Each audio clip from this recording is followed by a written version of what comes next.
Hi, friends. Welcome to Beautifully Bookish Bethany.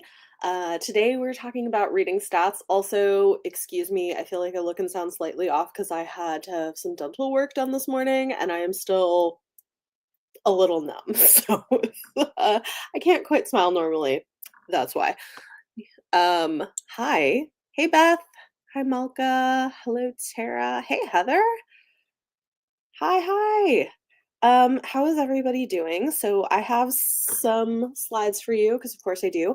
We're gonna go over reading stats and some related things of how they went for 2024. Did I say 2025 initially? I might have, but for 2024, so should be fun. Hello. Hi, Jessica. How is everyone? Okay, this is always fun, always nerdy. It's good to look back. Hey, sneaking in from work, nice. I feel like it's nice to look back and see, like I do do quarterly updates, but then looking back and seeing, okay, how did things go over the course of the year? What trends am I seeing? Yeah, it's fun. Yes, we love it.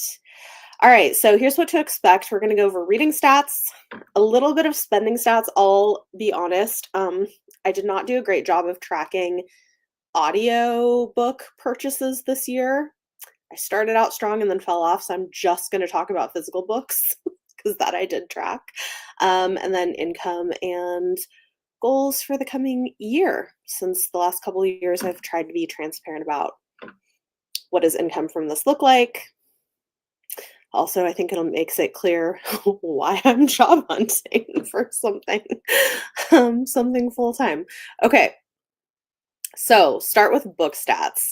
Um, in 2024, I read 380 books with an average length of 333 pages. Um, this is less than last year. Last year was over 400. I'm okay with that though. Last year was a lot. I also think part of it was last year I participated in a month-long readathon that was a lot. And I was like, I don't think I can do this again realistically. And in fact, I did not. So 380 is great.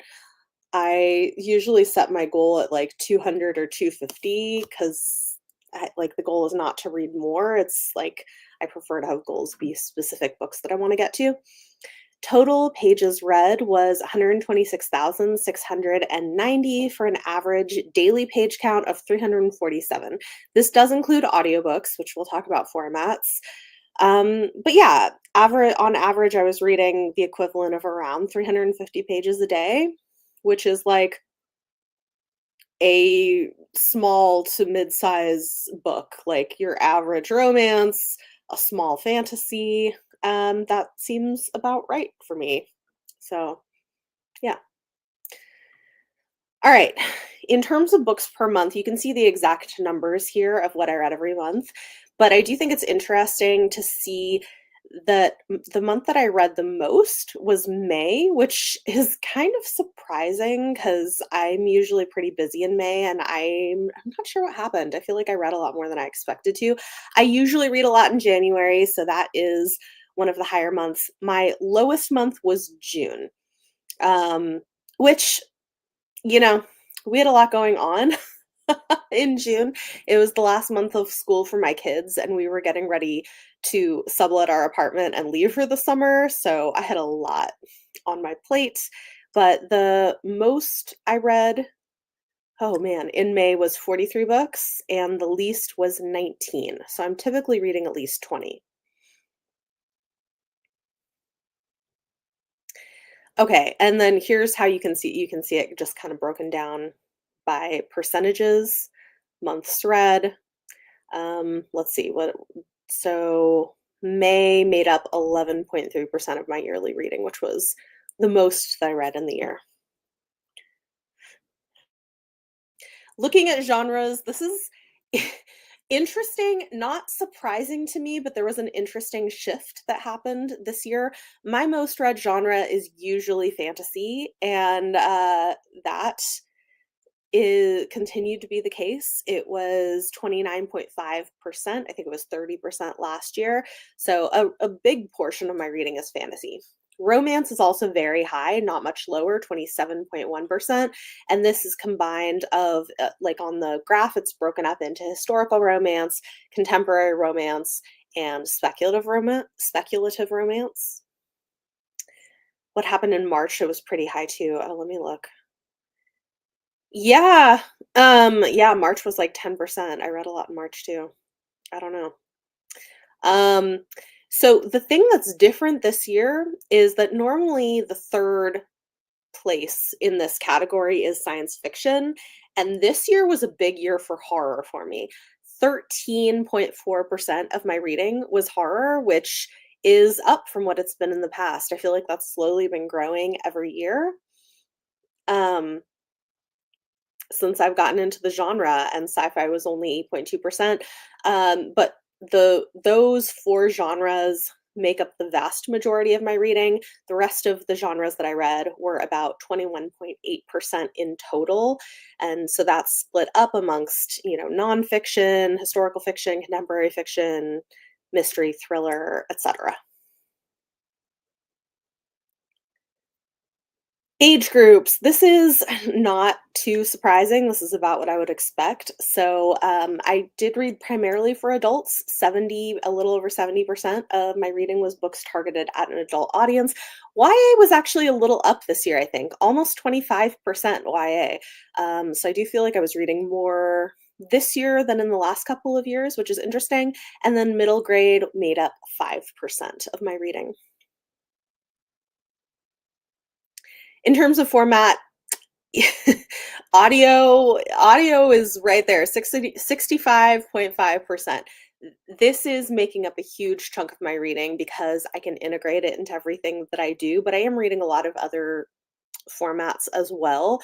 But yeah, this I do think is significant. I think this is about what it was the last couple of years, where this is typically it. And then the next biggest chunk is uncorrected proof. So this would be, you know, probably physical or ebook advanced reader copies. So it's a mix of physical and ebook, which is 17.1%. I probably should have looked at the breakdown, but I did not, of how many of the uncorrected proofs are physical versus ebook.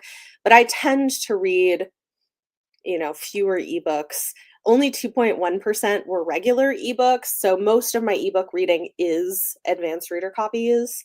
And then graphic novels is like 4.5%, and then hardcovers is 5.3. So it's interesting that I was reading almost as many graphic novels or manga. Well, see, I have manga split up here, but I don't know that I did that consistently. Maybe I did. But yeah, almost as many of that as hardcover books. Publishers. So this is not looking at imprints, this is looking at bigger publishers. It looks like for yet another year, the publisher that I read from the most was Macmillan at 25%. That Macmillan includes things like Tor. I read a lot from Tor. Penguin Random House is growing though. 20.5% was from Penguin Random House. So between the two of them, that takes up a huge chunk of my reading. But HarperCollins is there at 11.6, Hachette at 10.5. A lot of that is probably coming from Orbit. And this year, 7.4% of my reading was from small press or indie authors. So just kind of an interesting breakdown here. In terms of book acquisition, the place that I was getting the largest number of my books from in 2024 was NetGalley. This is probably because I was reading a lot of front list, a lot of books to review. 35.3% of the books that I read were from NetGalley. So that was the biggest place. What's interesting though, and I love that this has shifted over the last couple of years, is that the second biggest place I'm getting books is from Libra FM. That is 18.4%. I have been trying to transition to using Libra FM more than Audible, and I think that's showing in my stats that I'm reading more from them. Some of this is stuff that they offer for free, but a lot of it is also things that I'm purchasing myself because I do get monthly credits from them, and I think they're great. Audible is next at 11.3%. And then I have, physical books directly from publishers at 6.3, the library is 7.6, and then kind of a mix of other things. But a lot of it is either audiobooks or things for review. I know, Heather, every year I'm like, I'm gonna request less. I'm gonna accept fewer books for review. And every year that doesn't happen. I already have so many books. I'm actually thinking in February, I might do like an ARC update video on like on where am I at with NetGalley and with physical ARCs, what is still on my TBR, because some people find that interesting. Okay. So this year I did not read as much translated fiction as I did last year. Only 3% of the books that I read were in translation. Last year, I think it was 7%. So that's been down. It's not something I've been focusing as much on. But you can see that a big chunk of the books I did read in translation were from Japanese. This is probably manga. So 58% of the things I was reading in translation were from Japanese, but I also read some things from Portuguese, French, and Chinese. Love ARC update videos. Okay, noted. Yeah, it's on my list of things to make next month. How many books did I read for review? 62%. I was like, oh yeah, I'm gonna aim for like 30%. Yeah, right. 62% of the books that I read were for review. I mean, to Heather's point with the never ending arcs, I think part of the problem is, I mean, I love books and I read a lot of different genres. And, I'm like, oh yeah, that sounds so interesting. It's a problem. Exposed, truly. Yeah. Yep. And what are you going to do? It kind of is what it is. I try to keep it under control, but it's rough. Okay. And I do say no to stuff too. That's what's wild. Anyway, all right. Rereads. So about 4% of the books that I read this year were rereads, which is, I think, higher than usual. I don't always include this stat, but I think partly because I've been doing the reread of all the Sarah J. Maas books and some other things. And that is fun. I do enjoy going back and rereading books that I've enjoyed in the past.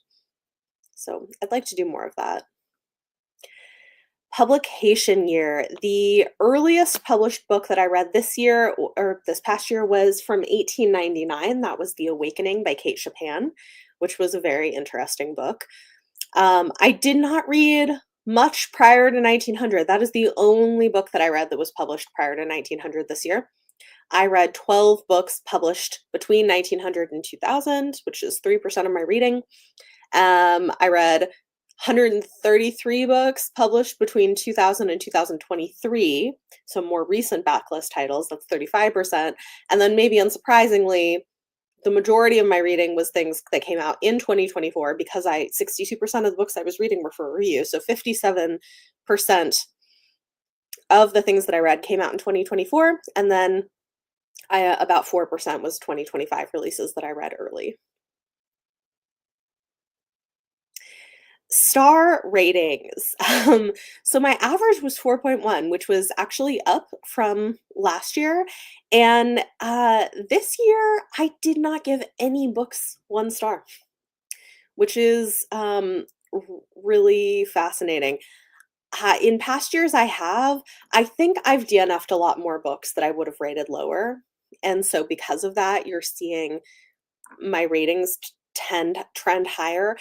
4 stars has historically been my most given out rating, and that has held true this year. And my 6 stars make up a similar percentage of my reads as they typically do. So there were 20 of them this year.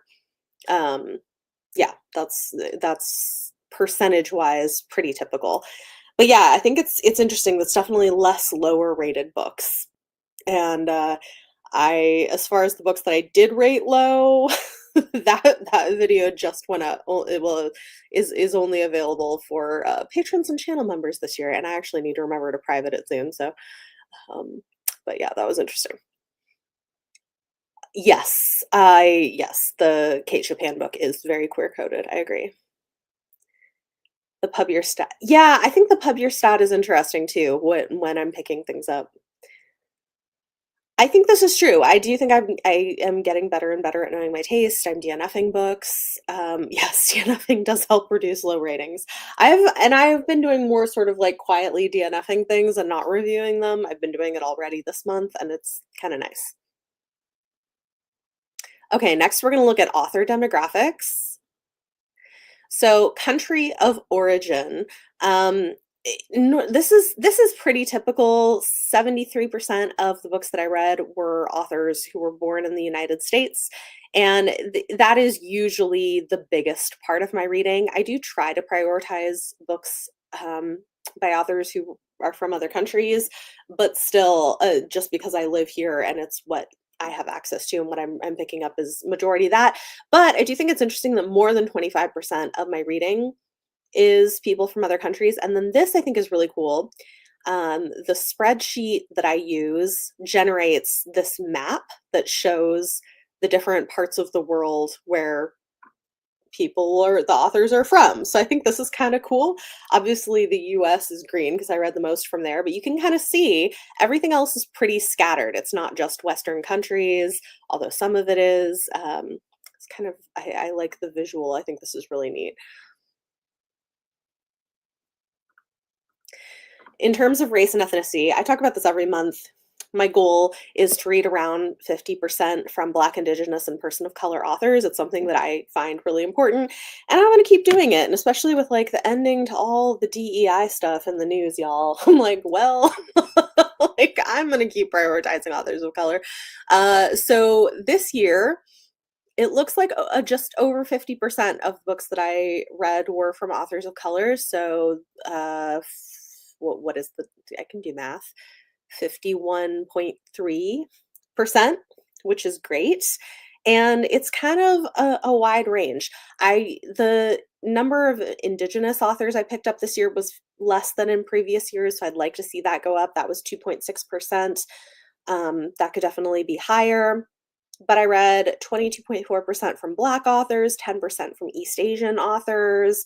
We had like kind of a mix of things, 5.3% from Latine authors. And this I think is really important because if you just pick up what are the big name titles, what are the things that are getting pushed the most, um, it is going to be predominantly white authors. And I know some people don't really care so much about that, but I feel like it's important to get other viewpoints that you're reading. And it's something that matters to me. And so I prioritize it. And it's interesting to see how it shows up later. The spreadsheet is from Allie, previously of Hardback Hoarder. She sells them on Etsy and they're great. I have her, I like a year ago, I bought one of her 5-year spreadsheets and then I kind of edit it to fit my needs. Significant religious representation. So this is not a lot of the books that I read. Only just under 25% of the books that I read have some kind of significant religious representation where the author is putting that in the book. But I thought it would be interesting to track it. So maybe unsurprisingly, big part of this 10% is Christianity, but we have a mix of other things like, oh, you know what? I wasn't consistent in my use of things. So it looks like I put Judaism and then Jewish. So I didn't fix that. Which means that almost 3.5% was Jewish authors with some kind of representation in there. But we had some Hinduism, Jehovah's Witness, indigenous religions, Islam, Buddhism, Catholicism, Zoroastrian, kind of a wide range. And I do think it's interesting to have that. Yes, I like the world map too. I think it's great. The other thing that I like to prioritize is making sure that I'm reading from queer authors, people who are openly queer. So now the people that it says no, here are some of them may be queer, but they're just not public about it. So almost 40% of the books that I read this year were by people who are openly members of the LGBTQ plus community, which I feel great about. Again, in terms of prioritizing people from marginalized communities, I think that's really important. And I've been working to read more books by trans and non-binary authors, which you're going to see later on here too. And again, with some of the things that we have going on in the news right now, I feel like more than ever, um, hearing those stories and sharing those stories is important. And I read mostly in genres that I like. That's the thing too that I always want to tell people is that reading diversely doesn't have to mean reading books you dislike or reading in genres you don't like. Like I read a lot of fantasy and romance and sci-fi, but I prioritize picking up books from queer authors and authors of color. And I don't it doesn't always have to be trauma narratives. I don't know. My little soapbox there, but yeah. Yes, exactly, Jessica. It's really easy to only read white authors if you're not actively looking to read diversely because so many of the big books are from white authors. Yeah, that's true. And I mean, I read a lot of those books too. That's fine. But I try to be intentional about what things I'm picking up. Okay. This year, 11.3% of the books that I read were by openly trans authors, to the point I was making earlier, which is great. This includes trans and non-binary folks. And looking at gender, this year about 73% of the books that I read were from women, 17% were from men, and 7.6% were from non-binary or agender authors. And then like 2.5% were both, or like a mix of genders writing together. This is, again, I'm good with this. This is pretty typical. Usually it's like 70 something percent women. I do read a lot of books by women. Other things that are important with diversity are things like disability and neurodivergence. So this is also something that I track with whatever information I have access to. So this year, as far as I know, about 9% of the books that I read were from authors who I'm aware have some kind of a disability. Sometimes that is represented in their books, sometimes it's not specifically, but often it is, and I feel like that's an important perspective to get as well. And neurodiversity, this is actually high. 16.8% of the books that I read were from neurodiverse authors in some way, shape, or form, which is great. How many of these were new to me authors? Because I have my tried and true people who I pick up and will read everything they put out, but then I like to try new and debut authors as well. And this year, 43% of the books that I read were from new to me authors. Some of them were debuts, some of them I just had never read before. So while the majority of my reading is from authors who I know that I already like, I am putting a significant amount of space there for newer authors, which I think is good. All right.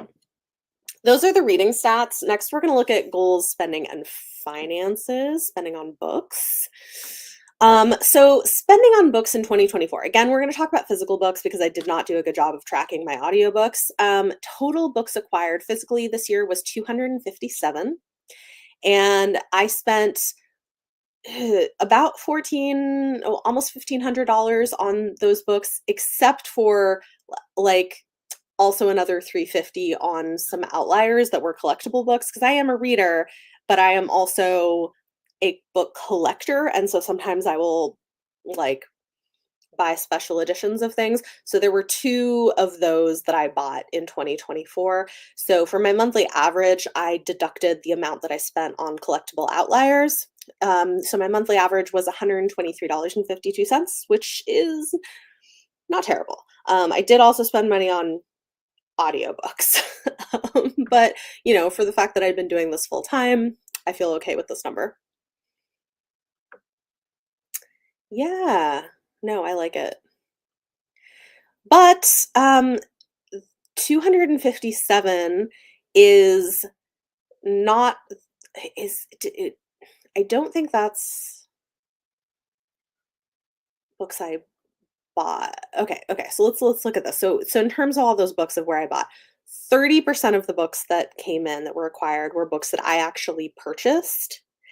And actually, what I got a lot from was from publishers and PR. Oh, okay. And I have pre-orders in here. 8.9% were pre-orders. So I guess it's more like 39%. So 39% of the books that I came in were books that I either bought or pre-ordered.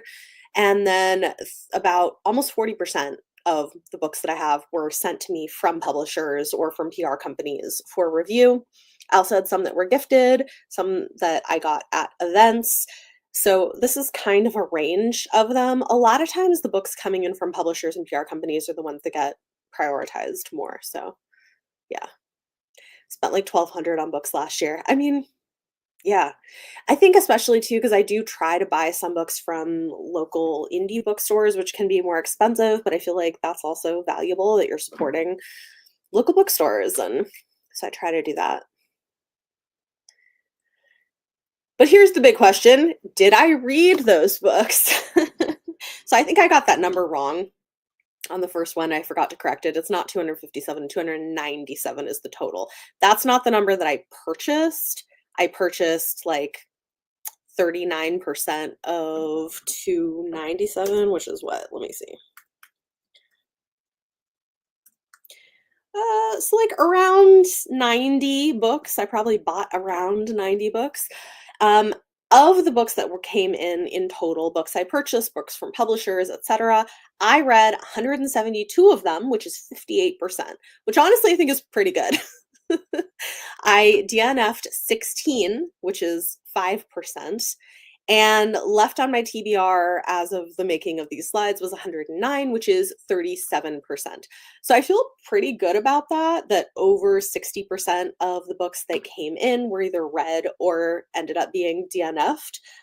For me, I think this is really reasonable given the number of books that I read every year.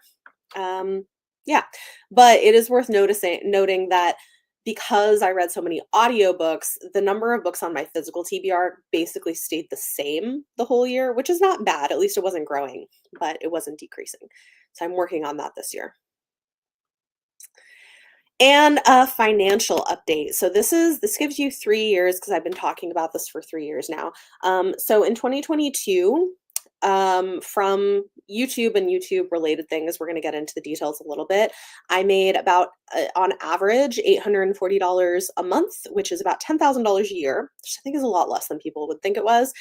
And so I really tried to prioritize Patreon and other things in the coming year, and it did go up a bit. So in 2023, I made on average $1,300 a month, which was $15,600 a year. This year was a little less at $1,290 a month, $15,500 in the year. Obviously, this is like not really sustainable living in New York. Thankfully, I have a partner who, makes decent money, which has allowed me to do this for so long. But these numbers are why I am looking for work elsewhere. As much as I love what I do here, this is just not sustainable with kids getting older and stuff. This year I did not take any sponsorships. They've kind of dried up a little bit. I feel like not a lot of companies, and I'm not the only one. I've heard other creators say this too. Like companies are getting pickier about not wanting to pay for stuff. They just want to send you free things. I'm just like, no, I mean, you can send me books, I guess. I'll read those, but you read mostly audio. I mean, that's fair. So yeah, last year I had 4 sponsorships. This year I did not have any. But other things went down. AdSense has been down. So where is that money coming from? 21% of my income is from AdSense. So that's money that I make from YouTube directly from the ads that play on my videos. It's not that much. Actually, the biggest part of my income is Patreon. 56% of my income is from Patreon. And so I have so much love and thankfulness for my patrons and my channel members who really are helping to pay my bills and are doing a lot of that. So that is where the majority of what I make is coming from. I have a little bit coming in from other things. 8% was from reselling books on Pango and eBay. Affiliate income is 0.01%. Substack, which I started partway through the year, is 0.01%. I mean, it all helps, but it's not a lot. The holiday boxes that I did this year were 0.01%. I hosted 2 New York City trips, and about 6% of the income came from that this year. And then finally from Ko-fi and the Choose Your Story interactive multimedia adventure thing that I did this year, that was about 2% of my income. So, yeah, really, the majority of this is coming from AdSense and Patreon, with Patreon being the biggest player. Absolutely.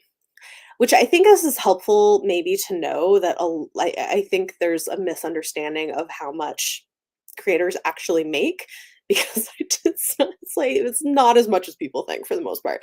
Like, there are people who make a lot of money doing YouTube, but you know, yes, free stuff doesn't pay the bills. That is accurate. And then major annual expenses. StreamYard was like 200 a year. It just went up, so I think I'm gonna have to cancel it when it comes to renew again, because they bumped it up by a lot. Canva is $119 a year, which I use for like thumbnails and graphics and stuff. Kofi Gold is $54 a year. I have a PO box that costs me about $150 a year. Website hosting, that I am also deleting. That was like 200 this year, but I'm not continuing that for next year. I just don't think it's helpful enough. And then Patreon benefits cost me about $1,300. So for the, patrons who get holiday boxes or books or birthday cards or things like that, that's about what I've spent on shipping and supplies and all of those things. And then audiobook subscriptions, it ends up being around $400 a year. Yes. I know. I think it's good to have. I agree with this, Heather, yeah, to have good perspective on how little money you get for the work invested. Yeah, I mean, and that's the thing, is like I make, um, like I consistently do at least 2 videos a week. I'm posting on other platforms. It is a lot of work that goes into it, and yeah, the income's not as much, which is part of why I'm like, okay, well, as much as I love it and I want to keep doing what I can here, I need a day job. So, yeah, not enough for most people unless you're huge. Absolutely. Yeah, and the only reason I've been able to do it for as long as I have while my kids were really little was because I have a spouse that, makes enough to pay a lot of our bills, which helps. But we live in like the most expensive city in the country, so, yeah. All right. So what are my 2025 plans? The main thing is seeking full-time employment. So I am actively like interviewing and applying for things, and I am hoping that in the next few months something will come through. I have been getting some interviews. So fingers crossed. That would be great. And then if I do get a job, I will at that point evaluate what is realistic for me continuing on and let you all know. But I do have some read-alongs that I want to do this year, so those will still be happening. We're finishing up the Mass Effect read-along. That will go through August. So next, let's see. So we're in February, we're doing that. We have that tandem read of Empire of Storms and Tower of Dawn, and then we finish up the Throne of Glass series in March. And then we've got other books that we're reading. So that'll finish in August. I also want to do a read along for the Fitz and the Fool trilogy by Robin Hobb this year, because that is the final Realm of the Elderling series I have not yet read. I'm thinking that's probably going to be in the fall, realistically. It's probably where that's going to happen. And then I also really would like to do a reread of the Witchland series, because the last book is supposed to be coming out in November. So stay tuned for that. And if you're watching this and you're interested in joining in that, if you're a creator, reach out to me, because I love this. This is a upper YA high fantasy series by Susan Dennard that I am such a huge fan of, and I am very excited to see what happens. Yes, Jersey is also pretty expensive. I agree. So, um, not a ton of plans for the rest of the year. I am purposefully trying to stop myself from taking on big projects, which, if you know me, you know is a challenge, because I like to take on big projects, but I am purposefully trying to not do that, so that if and when I hopefully get a job, I can just jump into that. But those are my plans for the year. Yeah, Heather, I don't know if you'll like it, but maybe you will. So if you want to come and try, uh give it I know it's like out not your normal wheelhouse, but you like the Queen's Thief books, so maybe try it. Oh, I love this. Yes, I think Fits in the Fool would be fun for fall. So yeah, we're talking about that. I think realistically we'll probably do a read along for that this fall, which will be fun. So yeah. Yeah. They're great. I mean, I love the Witchland series. I feel like they get underhyped, and they're also even better on a reread because they have so many Easter eggs that you pick up. They're really fun. And then I did mention briefly that I would like to at some point go back and do a reread of all of Octavia Butler's work. I don't think that's going to happen this year, but at some point in the future, perhaps. I think that would be really fun to do as well if people are interested. So thanks for joining me. Those are all of my stats for the year, where we're at. Um, yeah, this was fun. Hopefully this was interesting. If you have any questions for me, I am happy to answer them while I have you here. But yeah, that's good. Be down for the yeah, a couple of people said they would be interested in doing an Octavia Butler read along. I would like to as well. I am through almost everything by her, but now that I've read everything, I have a reading order in mind that I would really like to go back and reread everything. I think it would be fun. So, yeah, I always have so many things I want to do. I have a bunch of like read along ideas that I want to do. So we'll see. We'll see what happens in the next few months. And some of it also just depends on what kind of a job I end up getting and what industry I'm working in. Because if I'm working in publishing, I'll probably be more limited in what I can do publicly. We'll see. But those are my plans. So I hope you all have a great weekend. Thank you for joining. And this is officially the end of all my end of year content. I've got all my best of up. We've got this up. And yeah, January has been something. Maybe February will get better. I don't know. Um, but I hope you all have a great weekend. And thanks for joining me. Thank you. I appreciate it. I've got a couple interviews coming up, so I appreciate that. All right, have a great day, everybody. I'll see you next time. Bye.